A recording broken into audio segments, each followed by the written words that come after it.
자, 조금 전에 제가 이번 한 주가 박근혜 대통령에게는 운명의 한 주가 될 것이다라고 얘기를 했는데 그게 아마도 특검, 국정조사, 탄핵소추안 이런 것들이 다 이번 주에 대체적으로 윤곽이 잡혀서 그런 건 아닙니까? 그렇습니다. 최순실 국정농단 사건 이후에 신문들을 보면요. 매주 월요일 날 이런 표현들이 굉장히 많았습니다. 이번 주가 고비, 이번 주 최대 변수. 그런데 오늘 신문에는 조금 달라졌습니다. 운명의 한 주, 격동의 한 주.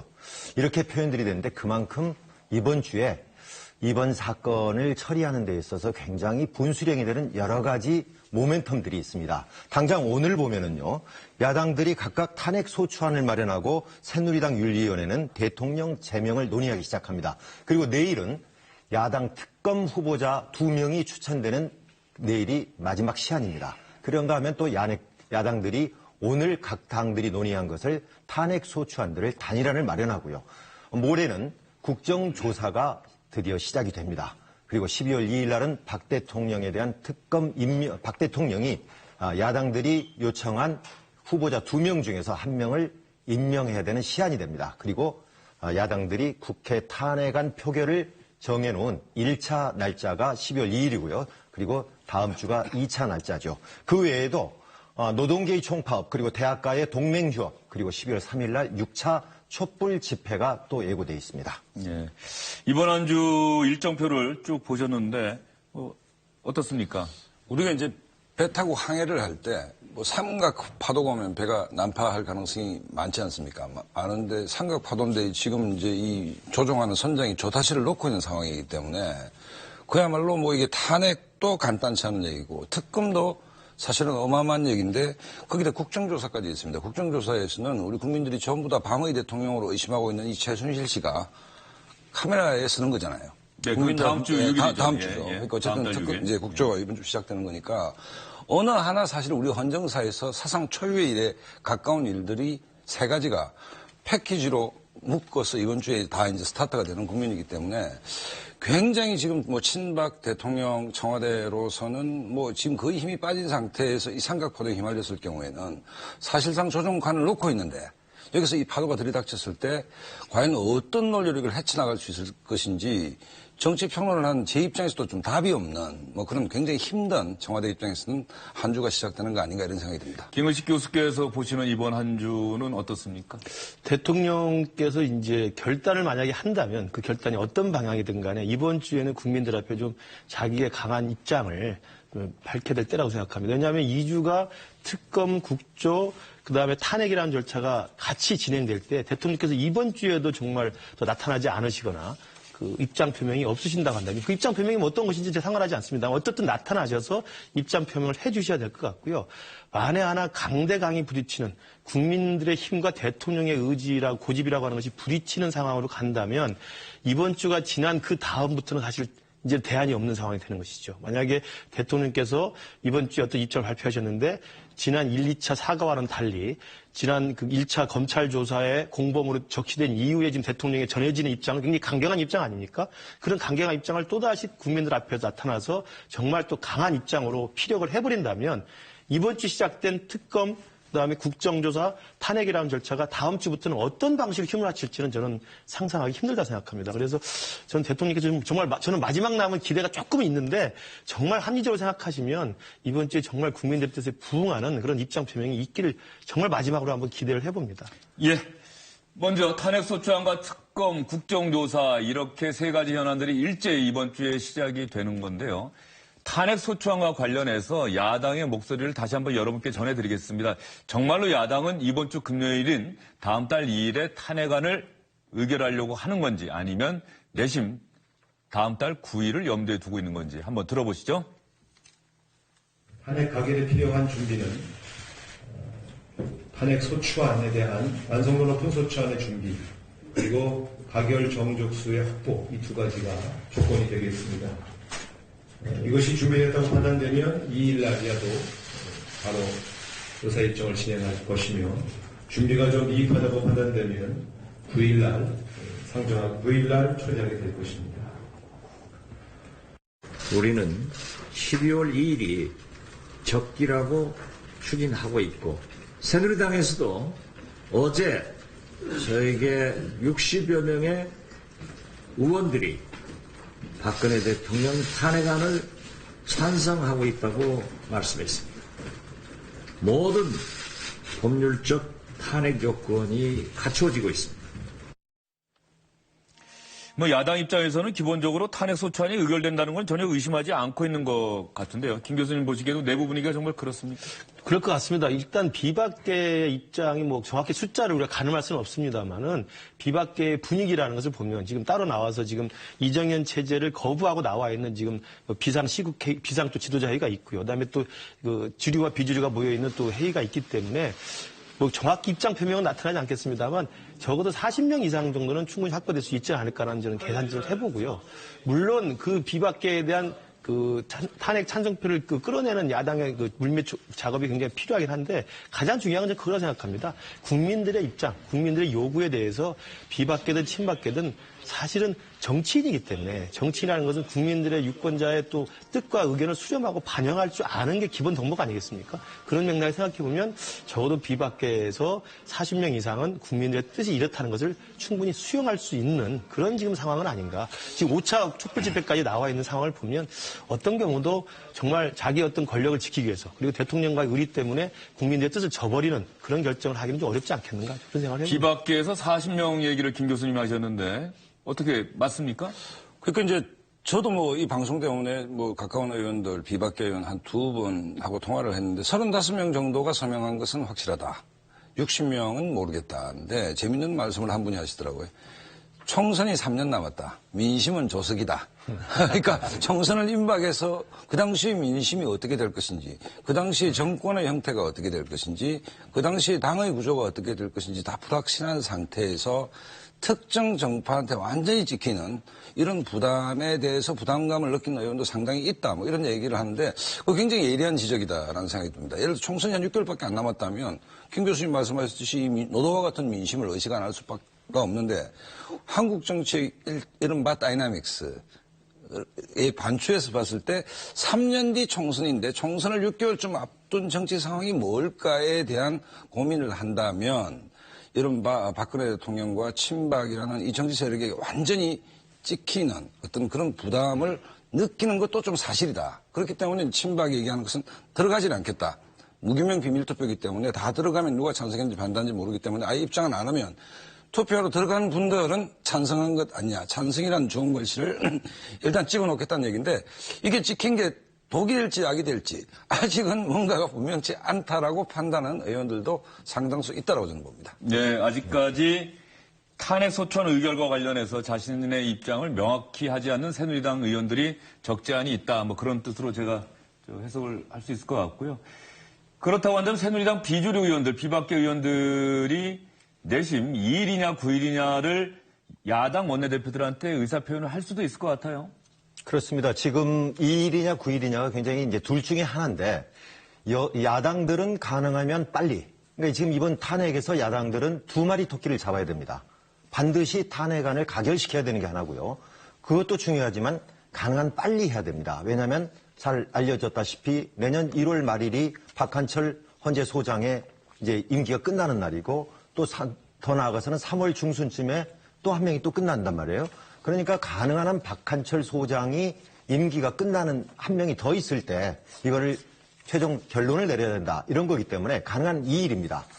야당들은 2일이라고 하고 있지만은 여당의 비박계들은 우리는 현실적으로 9일이 나을 것 같다 쪽으로 지금 기울고 있습니다. 왜냐하면 2일 날은 지금 다른 일정이 잡혀 있습니다. 20대 첫 국회인 2016년 정기국회 예산안이 이날 통과가 됩니다. 그런데 예산안을 마지막 날 통과를 시켜야 되는데 그렇지 않으면 안 된단 말이에요. 근데 예산안에다가 또 거기에다가 소득세법 그리고 법인세법 이게 지금 여당이 굉장히 반대를 하고 있는데 이런 것들을 굉장히 조율을 해가면서 가결을 시켜야 되는데 여기에다가 덧붙여서 탄핵안까지 가결을 시키려고 그러면 굉장히 물리적으로 힘들지 않느냐. 그래서 2일 날은 예산안 그리고 9일은 탄핵안 이렇게 하자는 쪽이거든요. 그래서 근데 또 명분으로는 그렇게 이야기를 하고 있지만 실질적으로는 비박계들이 가능한 한 일주일을 더 벌다 보면은 지금 중립지대에 있는 사람들이 이쪽 비박계로 많이 넘어올 수 있는 시한이 있지 않겠느냐 하는 두 가지가 있기 때문에 가능한 9일 쪽으로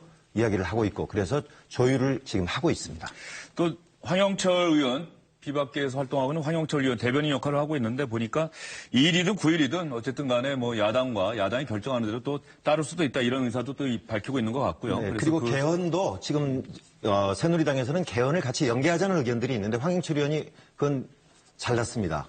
뭐라고 결론을 내렸냐면 개헌 문제는 거기에 2일이 됐든 9일이 됐든 간에 개헌 문제는 거기에다가 결부시키지 않겠다 이렇게 이야기를 했습니다. 네, 어쨌든 간에 전반적인 상황 흐름을 보면은 야당은 다음 달 2일, 이번 주 금요일입니다. 다음 달 2일, 늦어도 다음 달 9일에는 박근혜 대통령에 대한 탄핵소추안을 반드시 국회에서 가결시키겠다. 그리고 새누리당의 비박계 의원들도 가세를 할 것이기 때문에 탄핵소추안은 반드시 의결될 것이다라고 자신을 하고 있는데요. 새누리당의 지도부를 구성하고 있는 친박계 의원, 그중에서도 강성 친박으로 불리는 조원진 최고위원이 오늘 아침에 박지원 국민의당 비상대책위원장을 향해서 거짓말하고 있다고 얘기를 했는데요. 무슨 얘기일까요? 탄핵에 찬성하는 의원은 당당히 자신의 소신을 밝혀야 합니다. 자유투표의 장막 뒤로 숨지 마십시오. 정권을 넘겨줄 수밖에 없는 탄핵에 왜 찬성하는지 밝혀야 합니다. 야당의 박지원 대표의 허무맹랑한 말은 그전에도 많았지만은 탄핵 찬성 새누리당 의원이 60명이 넘는다는 이것은 분명 거짓이고 여당 분열을 위한 해책입니다. 그 거짓말을 중단해 주시기 바랍니다. 제가 파악한 바로는 그 반밖에 되지 않는 걸로 알고 있습니다. 조원진 최고위원 얘기 들으셨는데요. 방금 들어온 소식에 따르면 박근혜 대통령의 변호인은 유영하 변호사가 3시 반에 입장을 밝힌다고 합니다. 그래서 3시 반에 유영하 변호사가 어떤 형태로 입장을 밝힐지 지난번처럼 기자들 앞에 나설 것 같지는 않고요. 뭐 문건을 또 이메일 형식으로 기자단에게 전달할 가능성이 커 보이는데 어쨌든 간에 입장이 나오는 대로 그 서울중앙지검 취재하고 있는 기자를 연결해서 여러분께 자세히 그 내용을 전해드리도록 하겠습니다. 박상원 평론가님한테 여쭐 수밖에 없을 것 같아요. 지금 30명뿐이 안 된다. 이렇게 얘기를 하고 있으면 30명이라고 한다면 사실은 탄핵소추안 가결을 자신하기에 장담할 수 없죠. 네, 장담할 수 없는 숫자란 말이에요. 그러니까 이제 지금 뭐 여러 전문가들, 기자분들하고 얘기했을 때 친박 지도부의 생각이 과연 무엇인가 도대체 여러 가지 이제 가능성을 염두에 두고 이제 토론을 해보면 사실은 정치적으로 지금 극단적인 수세 국면 아닙니까?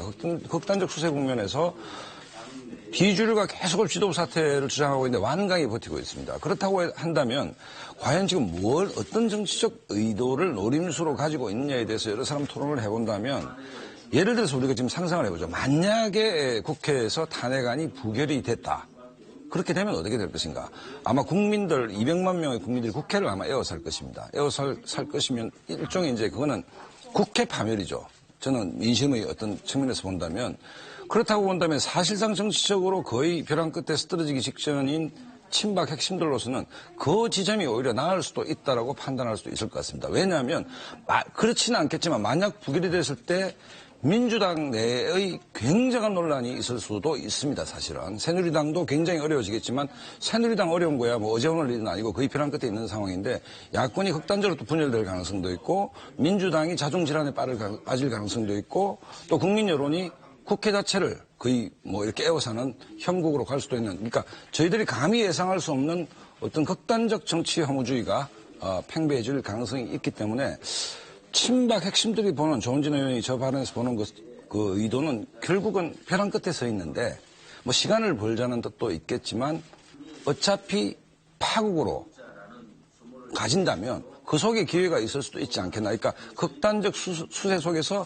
뭔가 새로운 어떤 요행을 바라고 있는 것 아닌가. 그 이외에는 해석이 잘 안 된다. 이런 얘기를 하고 있습니다. 박상원 평론가님 지금 말씀 듣다 보면 정말 상상하기가 어려운 일인데 정말로 친박계 내부에서 그런 상황까지 염두에 두고 있는 건지 그러기 위해서 내부적으로 탄핵소추안을 부결시키기 위해서 내부적으로 치밀하게 움직이고 있는 건지 그게 좀 궁금합니다. 치밀할 수는 없죠. 이미 ESDB를 뺏기고 있기 때문에 뺏기고 있는데 어찌됐든 우리가 이정현 지도부가 우리 정치 상식적으로 봤을 때는 통상 새누리당이든 야당이든 이 정도 되면 지도부가 물러나는 게 이거보다 훨씬 약한 경우도 지도부가 총사퇴를 하고 새로운 지도부가 이제 그 사태를 수습하는데 굉장히 완강히 버티고 있단 말입니다. 그야말로 그 국민들의 조롱감이 되면서도 버티고 있다. 라는 것은 도대체 지금 뭘 기대하고 있는 것인가? 여기서 이 정치적 노림수가 뭔가? 예를 들어서 그 남경필 지사 같은 경우에는 최다선 의원인 서청원 의원을 향해서 거의 조폭 두목 같다는 표현을 썼지 않습니까? 그럼에도 불구하고 완강히 버틴다는 것은 어떤 다른 정치적 노림수가 있는데 많은 전문가들이 그게 뭐냐? 요행수를 바라고 있지 않느냐. 그 요행수라는 것은 아까 말씀드렸듯이 저희들도 지금 상상이 안 가는 것이 만에 하나 국회에서 탄핵이 부결이 됐다.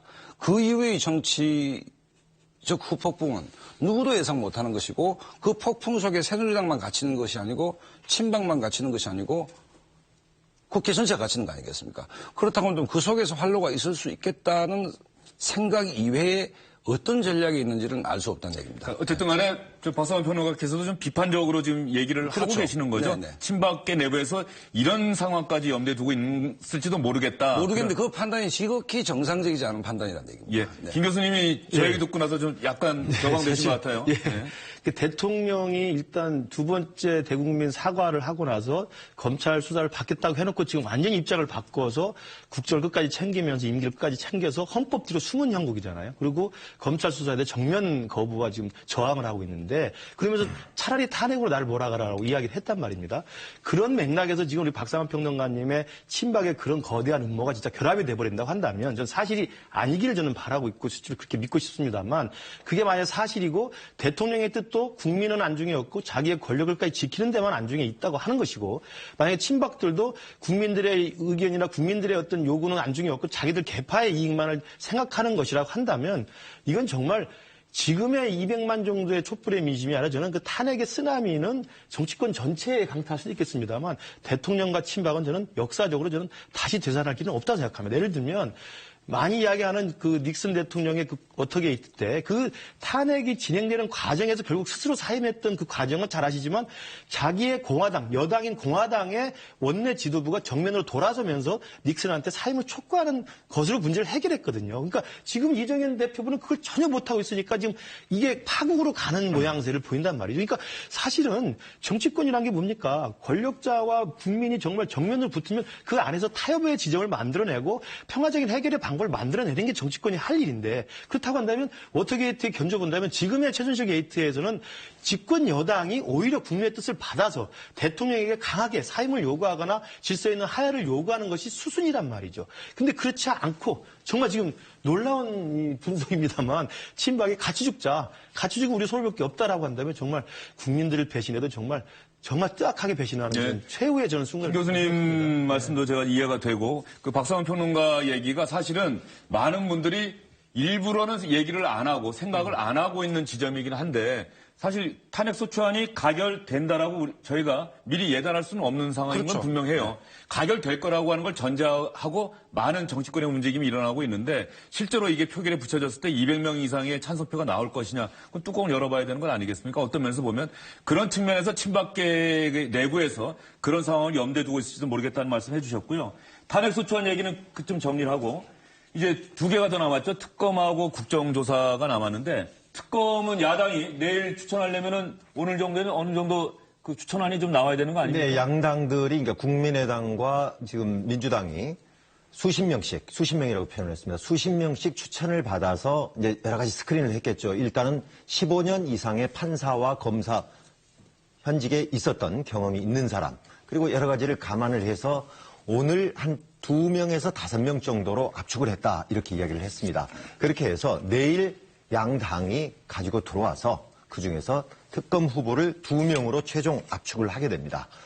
그렇게 되면은 현재 거론이 되고 있는 사람들은 검사 출신으로서는 문성우, 명동성, 박영관 변호사가 지금 거론이 되고 있고요. 판사 출신으로는 내곡동 사저 부지 매입 의혹 특검을 했던 이광범 변호사가 양당에서 적극적으로 추천하고 있는 인물입니다. 이 두 사람을 내일 중으로 청와대에 추천 의뢰를 하면은 대통령은 3일 이내에 그 중에서 한 명을 추천을 받아들여야 됩니다. 최종 결정을 해야 됩니다. 예. 김은식 교수님이 지금 임광 기자가 얘기한 그 분들은 일종의 뭐 거론되는 사람들이고 야당이 정말로 그분들을 추천할지 안 할지는 아직 모르겠고요. 취재 좀 하고 오셨어요? 뭐 정확히 저한테까지 그 정보를 주지 않는데요. 예. 일단 양당에 한 명씩으로 압축해서 올려서 2명으로 합의해서 대통령한테 보내는 거기 때문에 아마도 양당 간의 의견 조율 과정이 있을 거고요. 그다음에 국민의당은 국민의당대로 자기들이 생각하는 특검에 적합한 인물들이 모으고 있는 건 분명 사실인 것 같습니다. 문제는요. 그 2명으로 추천해서 대통령에 올렸을 때 대통령이 이에 대한 반응이 또 귀추가 주목이 될 수 있습니다. 네. 그래서 아까 말씀드린 것처럼 정말 대통령이 정말 모르쇠와 고집불통으로 계속 일관하게 된다면 특검마저도 정말 순항할 수 있을지 사실은 미지수이거든요. 그런 면에서 보면 내일 이야기되는 2명으로 압축되는 특검 후보들 그분들도 중요하지만 그 다음에 대통령이 어떤 대응을 할지 그것도 정말 우리가 참 상상하기 싫지만 잘 되기를 또 기대해 볼 김 수밖에 교수님 없습니다. 그 말씀 듣다 보면 사실은 특검법 처음에 그 통과됐을 때 야당 내부에서도 문제 지적이 있었던 게 대통령이 그 국회가 추천한 2명의 임명을 거부하고 아무런 행동도 취하지 않았을 때에 벌칙 조항이 없다. 강제할 수 있는 수단이 없다는 그 지적이 하나 있었고요. 또 설사 임명한다고 하더라도 검찰 조사 때처럼 특검의 조사에도 응하지 않으면 그때도 또 어떡하느냐 이런 얘기가 있었거든요.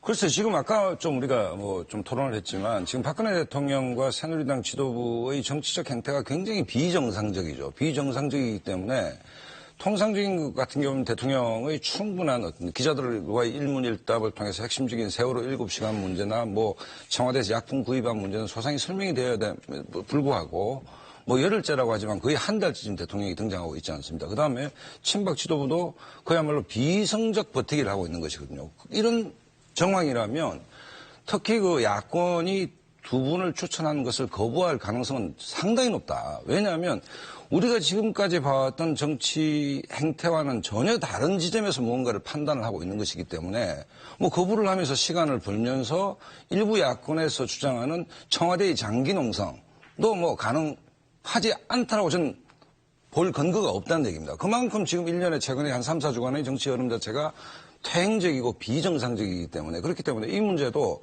아까 들어오기 전에 제가 국장님하고도 뭐 한번 여쭤본 것이 계속 거부하면 어떻게 되느냐. 계속 거부하면 방법이 없는 것 아닙니까? 최소한 160만 명의 국민들이 광화문에서 대통령에게 평화적인 방법으로 전 세계가 놀랄 방법으로 대통령에게 엄중한 항의를 했음에도 불구하고 청와대의 반응이 없습니다. 그렇다고 본다면 정말 상상하기 싫지만 그런 가능성도 배제할 수 없다 저는 이렇게 봅니다. 저는 좀 의견을 달리하는데요. 굉장히 이제 특검에 대해서 지금 현재의 검찰 수사를 굉장히 지금 이 대통령 입장에서는 우리 편이 아니라고 지금 되거든요. 워낙 압박이 강하니까.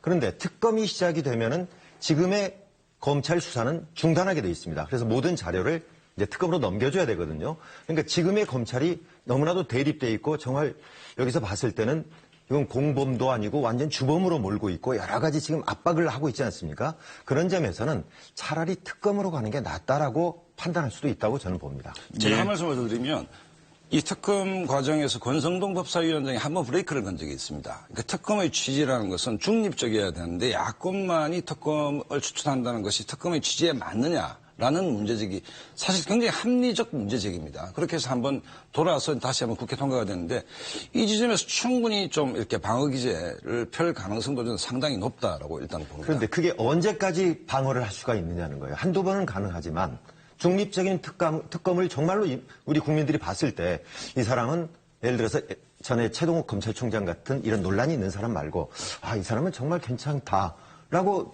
계속 내는데 이거를 끝까지 몇 차례 예를 들어 10차례 20차례고 계속 시간 벌기식으로 내년 봄까지 안 받을 수는 없지 않겠느냐. 굉장히 정치적인 부담이 있단 말이에요. 그러니까 지금 대통령의 그동안의 태도를 보면요. 저는 안 받을 가능성도 있다고 보는데요. 왜냐하면 이미 검찰에서 수사를 통해서 대통령이 이 법률을 위반하고 헌법 질서 자체를 유린한 그런 입증된 혐의들이 지금 명시가 되고 있고요. 그럼에도 이제 대통령 대면 조사를 하지 않고 있지 않습니까? 근데 특검이라는 건 뭐가 다르냐면 특검은 이번에 합의한 특검 법안은 수시로 필요하면 현안 브리핑을 다 하게 돼 있습니다. 그러니까 지금 검찰 수사도 대통령으로서 굉장히 불리하기 때문에 나타나지 않는 건데 검찰 수사는 그래도 검찰 관계자 조금씩 흐르는 정도인데 특검이 실시가 돼버리면 사실은 특검이나 특검팀에서 수시로 대통령에 관련된 혐의들을 아주 공개적으로 아주 선정적인 내용도 가능할 수가 있겠죠. 그런 내용들을 까발릴 수가 있는 거기 때문에 저는 대통령으로서 그 부분이 탄핵과 진행이 같이 되면서 보면 굉장히 정서적으로나 불리할 수 있다고 생각하기 때문에 반대할 가능성이 있고요. 왜냐하면 대통령이 지금 하야 명예로운 퇴진 이런 것들을 길을 뚫어줬음에도 불구하고 지금 거부하고 있었던 거고요. 탄핵도 대통령이 헌법을 지키면서 국정을 끝까지 끌고 가겠다고 하니까 또 헌법적 장치로 그냥 탄핵이란 반응을 좀 하고 있는 거거든요. 그것도 계속 시간을 끌고 안 해버린다고 한다면 정말 길이 없습니다. 길이 없어서 특검이나 이런 것들을 통해서 국민들로 하여금 대통령이 정말 이 정도 수준이라는 것을 보여주는 것 외에는 방법이 없는 상황이기 때문에 정말 특검도 사실은 그 대통령으로서는 받기가 굉장히 어렵지 않겠는가. 물론 뭐 받아야 되겠습니다만 받지 않을 극단적 선택도 저는 배제할 수는 없다고 생각합니다. 예, 어쨌든 간에 모든 상황들이 대한민국이 출범한 이후에 다 처음 있는 일들이어서 사실은 쉽게 예측하기가 어려운 상황들이 계속되고 있는 것만은 분명해 보입니다. 특검, 야당이 추천하는 특별검사 2명 가운데 1명을 대통령, 자신을 수사하게 될 특별검사를 대통령이 임명하게 되는 이러한 특검법 자체가 또 헌정사상 처음 있는 일 아닙니까? 그러다 보니까는 박근혜 대통령이 과연 특검을 임명하겠느냐 이런 우려 섞인 전망까지 나오고 있는 그런 상황이라는 점 여러분께 말씀드리고요. 아까 말씀드렸던 3시 반이 조금 지나긴 했는데 아직까지 입장이 밝혀졌다는 얘기는 들어오지 않고 있고요. 어쨌든 들어오는 대로 여러분께 전해드리겠습니다. 한 가지 더 보태드릴 소식이 국정조사죠. 네, 국정조사가 이번 주에 시작이 되는데 사실상 정말 국정조사의 핵심은 다음 주에 있게 될 청문회 아닙니까? 그렇습니다. 6일과 7일 1차 청문회하고 2차 청문회로 나눠져 있는데요. 1차 청문회는 이재용, 정몽구, 최태원 등 이 그룹 총수들, 우리나라 재벌 기업들의 총수들이 출석하게 돼 있고요. 다음 날 7일 날은 2차 청문회로서 최순실, 김기춘, 우병우 등 14명이 증인으로 예정이 돼 있습니다. 예, 지금 방금 들어온 유영아 변호사의 입장인 것 같습니다. 박근혜 대통령이 내일까지는 대면 조사하자 검찰이 이렇게 제안을 했는데 박근혜 대통령 측이 대면 조사, 검찰의 대면 조사를 거부했다는 속보가 지금 자막으로 나오고 있습니다. 현재 그 유영아 변호사의 입장을 우리 담당 기자들이 열심히 분석하고 있는 중인 것 같습니다. 분석이 끝나는 대로 여러분께 좀 전해드리도록 하겠습니다. 다시 한번 말씀드리면 유영아 박근혜 대통령의 변호인인 유영아 변호사가 박근혜 대통령에 대한 검찰의 대면 조사 요청을 박근혜 대통령이 수용하기가 어렵다. 거부했다는 그런 뉴스 속보가 들어왔습니다. 저건 어느 정도 예상했던 부분이죠. 우리가 그동안에도 대면 조사를 거부해왔는데 마지막 시한 그리고 특히 특검으로 이제 넘어갈 그런 상황에서 마지막 내일 우리가 조사를 받겠다라고 할 리는 없을 것 같았었습니다. 그래서 조금 전에 저희가 얘기했던 특검과 관련해서 박근혜 대통령이 정말 특검을 임명을 할 것인지 임명한다고 하더라도 특검의 조사를 받을 것인지 그 아까 임광기 기자의 예상도 그렇게 예상할 수도 있는데 또 많은 분들은 야당이 추천하는 특검이 하는 수사가 검찰 수사가 왜 지금 이렇게 열심히 했느냐고 한다면 특검 수사하는 과정에서 혹시라도 검찰이 잘못한 것이 드러나지 않도록 하기 위해서라도 열심히 할 수밖에 없었다. 이런 얘기도 있지 않았어요? 예, 그렇습니다. 그러니까 사실은 검찰 수사도 속도를 뭐 늦긴 했습니다만 굉장히 빨리 냈었고 국민들의 눈높이에서는 뭐 상당히 많은 정보들을 좀 캐냈죠. 그래서 특검은 또 특검의 수사에 또 기대하는 바가 있기 때문에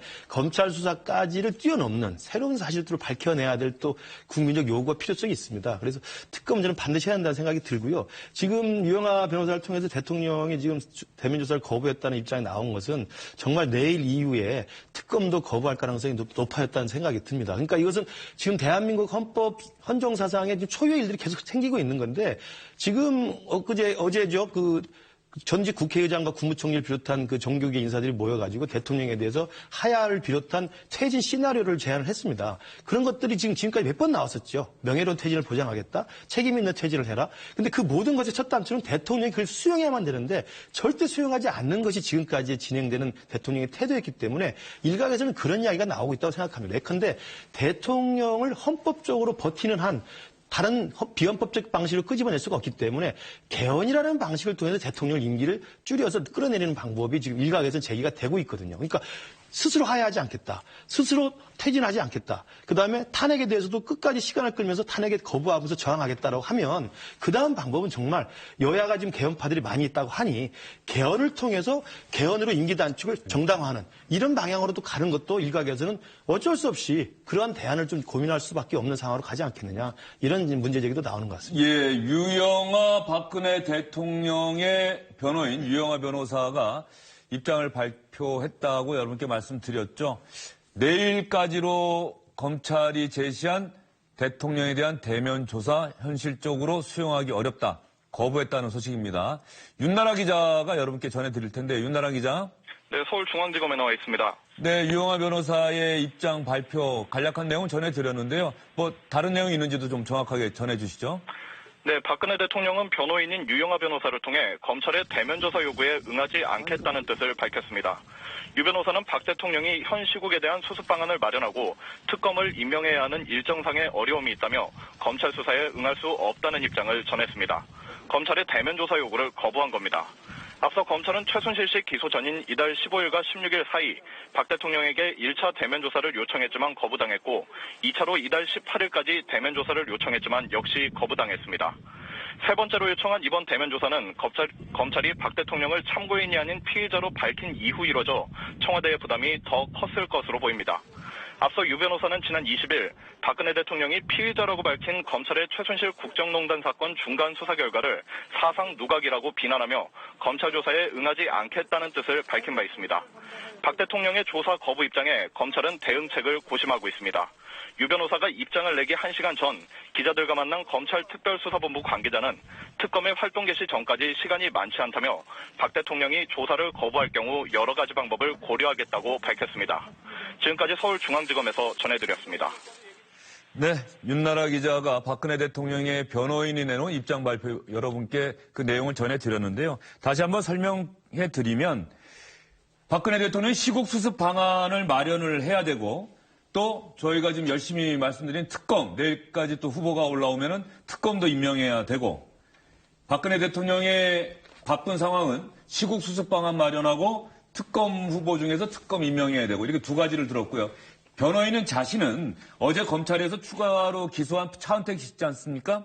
이 차은택 씨와 현재 수사하고 있는 조은동 전 경제수석과 관련된 부분에 대한 준비를 해야 되기 때문에 내일이라고 검찰이 제시한 박근혜 대통령에 대한 대면 조사 수용하기 어렵다 이렇게 밝혔습니다. 그런데 여기서 한 가지 변호인이 밝힌 것 중에 시국 수습 방안을 마련해야 된다라고 얘기를 했어요. 그러면 김은식 교수가 처음에 얘기했던 그 탄핵 소추안 의결 전에 박근혜 대통령의 세 번째 대국민 사과 메시지가 나오는 것 아닌가 이런 추론이 가능할 것 같습니다. 지금 시국수습 방안을 고민하고 있다는 것은 좀 긍정적으로 해석하고 싶은데요. 지금의 이 국민들의 분노에 대해서 대통령이 어떤 식으로 좀 반응을 보여야 되기 때문에 그 반응이 지금과 같은 강대강의 대치로 가는 것은 좀 도움이 안 될 것 같고요. 그렇다면 시국을 수습하기 위해서는 대통령이 일정적으로 양보하는 모습을 보였다 생각합니다. 그런 맥락에서 좀 기대해 볼 만한데 저는 이 대목에서 한강호 비서실장 역할들을 다시 한번 주문하고 싶습니다. 이분이 그래도 김대중 전 대통령을 모셨던 분이기도 하고 오랫동안 정치판에 있었던 분이기 때문에 대통령의 지시사항만을 수행할 게 아니라 대통령에게 쓴소리와 직원들을 서슴지 않고 해야 되는 입장과 이치를 가지는 사람이거든요. 그러니까 왜 한강호 비서실장의 모습이 보이지 않고 대통령이 그런 직원을 하지 못하고 있는 것인지 저는 정말 이승만 대통령이 하야할 당시에도 허정이라는 수석 국무위원이 그 역할들을 했었거든요. 그다음에 87년 6.29 선언 때도 정말 온 국민들이 항쟁을 했습니다만 평화적으로 수습했던 것은 민정당 당시 여당 대표가 전두환 대통령이 그 이야기를 수습했던 역할이 있었습니다. 그러니까 저는 이 대목에서 지금 대통령이 시국수습 방안을 고민한다고 하면 그 시국수습 방안의 내용에 대해서는 집권 여당의 지도부가 그다음에 청와대 비서실이나 수석들이 직언을 해서 정말 이 국민들의 분노를 가라앉히기 위한 충분한 정도의 수습은 어떤 것인지를 말씀을 해 주시는 게 국민 앞에서는 정말 당연히 해야 될 일이 아닌가 생각합니다. 근데 제가 보기에는 그건 당연히 알고 있을 겁니다. 청와대 입장에서도 그럴 텐데 저에게 들어오기 전에 이제 청와대에 아는 분들이 있어서 문자를 보냈어요. 이제 제가 곧 방송에 나가게 되는데 이번 주에 대통령 메시지가 있을 것 같냐 없을 것 같냐 그걸 감을 잡고 들어가야지 이야기를 할 거 아니겠습니까? 그랬더니 답이 없어요. 답이 없다는 말은 저한테 답을 안 했을 수도 있고 현재로서 아무것도 결정이 된 부분이 없을 수도 있을 겁니다. 자, 그런데 메시지가 중요한 게 메시지를 하느냐 안 하느냐의 중요보다도 무엇을 하느냐가 중요하거든요. 그런데 지난 1, 2차 담화를 보면은 안 하는 만 못하게 됐단 말이에요. 근데 이번에 지금 내놓을 수 있는 것이 국민들이 원하는 거, 야당이 원하는 건 하야 말고 뭐가 있겠습니까? 거국 내각을 하자는 것도 안 될 거고요. 그러니까 결국은 잘못 내놨다가는 또 다시 역풍을 또 맞을 수밖에 없고 그렇다고 해서 확실히 내놓자니 하야한다고 말할 수도 없을 거고 그러니까 진퇴양난 속에서 굉장히 고민스러울 거다. 저는 그렇게 생각하고 있습니다. 네, 유영하 변호사, 박근혜 대통령의 변호인이 검찰의 대면 조사를 수용할 수 없는 이유 중에 하나로 시국 수습 방안을 마련해야 하고라고 이유를 들었습니다. 그렇기 때문에 검찰의 대면 조사 받지 않고 마련한 시국 수습 방안을 어떤 형태로든 국민들께 밝혀야 되는 것 아닌가 이런 생각이 들고요. 그래서 그 가능성이 좀 커졌다 이런 느낌이 드는데 이 시국 수습 방안과 관련해서 뉴스에도 이미 보도는 됐습니다만 어제 우리 사회 원로들, 국가 원로들이 모여서 회의를 했었죠. 그래서 박근혜 대통령에게 내년 4월까지는 대통령직에서 물러나는 것이 좋겠다 이렇게 언급을 했는데요. 박관영 전 국회의장이 어제 회의 결과 브리핑한 내용 한번 들어보시죠. 당면한 국가위기의 불확실성을 해소하기 위해서는 대통령이 하야 할 것을 선언하고 대선과 정치 일정, 시국 수습을 감안하여 시한을 정하여 적어도 2017년 4월까지는 해야 한다. 지금 현행 헌법에 의하면 60일 이내에 대통령 선거를 치러야 된다고 규정되어 있습니다. 지금 현재 각 정당의 사정이나 우리 형편으로 봐서 대통령 선거를 치를 수 없습니다. 대단히 어려운 국가적 혼란을 야기시킬 가능성이 있습니다. 4월 말까지는 시간을 줄 필요가 있습니다. 또 굳이 여기 참석했던 사람 몇 사람 만나보고 싶다 그러면 만날 용의는 있습니다. 박근혜 대통령이 만나고 싶다면 만날 용의가 있다. 어쨌든 어제 원로들이 제시한 시국 수습 방안, 박성원 평론가는 어떻게 보셨어요? 저는 박근혜 대통령께서 3차 대국민 담화를 한다면 이 원로들의 이 입장에 대해서 입장을 내놔야 된다고 저는 봅니다. 그러니까 거치에 대한 이야기 말고 어떤 얘기도 지금 국민들을 설득시킬 수가 없기 때문에 이 원로분들이 이른바 박근혜 대통령의 질서 있는 퇴진을 지금 말씀하고 있고 또 상당히 좀 이렇게 노련하게 준비한 내용들이기 때문에 이 내용을 숙고해서 여기에 준하는 향후 정치 일정을 제시를 해야만 이 전국 수습의 첫 단추가 좀 꿰어지지 않겠나 이런 생각이 듭니다. 네. 국가 원로들이 제시한 방안은 박근혜 대통령을 향해서 내년 4월 말까지는 대통령직에서 물러나라는 것이었습니다. 이런 국가 원로들의 또 제안에 대해서 청와대가 어떤 반응을 보일지 그리고 또 하나 조금 전에 여러분께 전해드렸습니다만 다시 한번 반복해서 전해드리겠습니다. 박근혜 대통령의 변호인은 유영하 변호사가 내일까지로 검찰이 제시한 대면 조사 현실적으로 수용하기 어렵다. 박근혜 대통령은 시국 수습 방안을 마련해야 한다. 이렇게 그 이유를 밝혔고요. 검찰이 오늘 여러분들 조간신문이나 SNS를 통해서 정호성 전화 녹음 파일이라는 기사 많이 보셨을 겁니다. 이것과 관련해서 검찰은 현재 언론에 보도된 것들 너무 많이 나갔다. 사실이 아니다. 선생님으로 불렀다. 이런 내용도 사실이 아니다. 정호성 전화 녹음 파일은 검찰 안에서도 극소수만 알고 있는 내용이다. 이렇게 얘기를 했는데요. 이 자리에 지난주에 참석했던 출연했던 이한석 기자 그런 얘기 했었죠. 정호성 전화 녹음 파일 10초만 공개돼도 촛불은 횃불이 될 것이다. 그래서 정호성 전화 녹음 파일이 국회 국정조사 과정에서 공개되는 것 아니냐. 현재 이런 전망은 나오고 있는 상황입니다. 자, 오늘 세 분 말씀 잘 들었습니다.